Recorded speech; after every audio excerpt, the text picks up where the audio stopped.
اسلام آباد میں وفاقی وزیرداخلہ احسن اقبال نے وزارت منصوبہ بندی، ترقی و اصلاحات میں CPEC منصوبوں پر پیش رفت کے 50ویں اجلاس سے خطاب کیا۔ ترجمان وزیرداخلہ کے مطابق وفاقی وزیر احسن اقبال نے کہا، CPEC نے پاکستان میں مضبوط معیشت کی بنیاد فراہم کر دی ہے۔ پاکستان میں سرمایہ کاری کے لحاظ سے چین صف اول کا ملک بن کر ابھرا ہے۔ CPEC کی بدولت مضبوط معاشی صورتحال اور بہتر سیکیورٹی پاکستان کے لیے بہتر مستقبل کی ضمانت ہے۔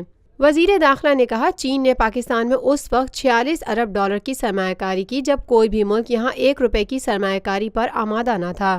چین کی جانب سرمایہ کاری کی بدولت پاکستان دنیا بھر کے سرمایہ کاروں کے لیے پرکشش ترین مقام بن چکا ہے۔ 2013 تک دہشت گردی کا مرکز قرار دیا جانے والا ملک آج بیرونی سرمایہ کاری کے لیے جنت قرار دیا جا رہا ہے۔ احسن اقبال نے کہا کہ CPEC کی چھٹی JCC میں منظور شدہ منصوبوں پر کام کی رفتار کو مزید تیز کیا جائے گا۔ 7ویں GCC کا اجلاس ترقی کے اس سفر کو نئی بلندیوں تک لے جائے گا۔ قومی اتفاق رائے اور صوبوں کی حمایت کی بدولت CPEC کے منصوبوں کی تکمیل کی رفتار میں بہتری آئی ہے۔ وفاقی وزیر داخلہ احسن اقبال نے مزید کہا، CPEC منصوبوں پر کام کرنے والے چینی اہلکاروں کی حفاظت کے لیے صوبائی حکومتوں کے اقدامات انتہائی اہمیت کے حامل ہیں۔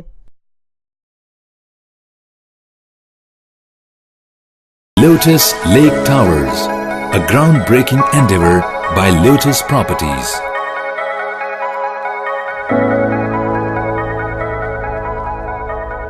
پاکستان میں پہلی مرتبہ حالات حاضرہ کے مختصر مگر جامع پروگرامز، خبروں، تبصروں کے علاوہ دیگر سماجی، تجارتی، ثقافتی، تفریحی، معلوماتی، مذہبی، تعلیمی، صحت اور بچوں کے پروگرامز صرف TNN TV پر۔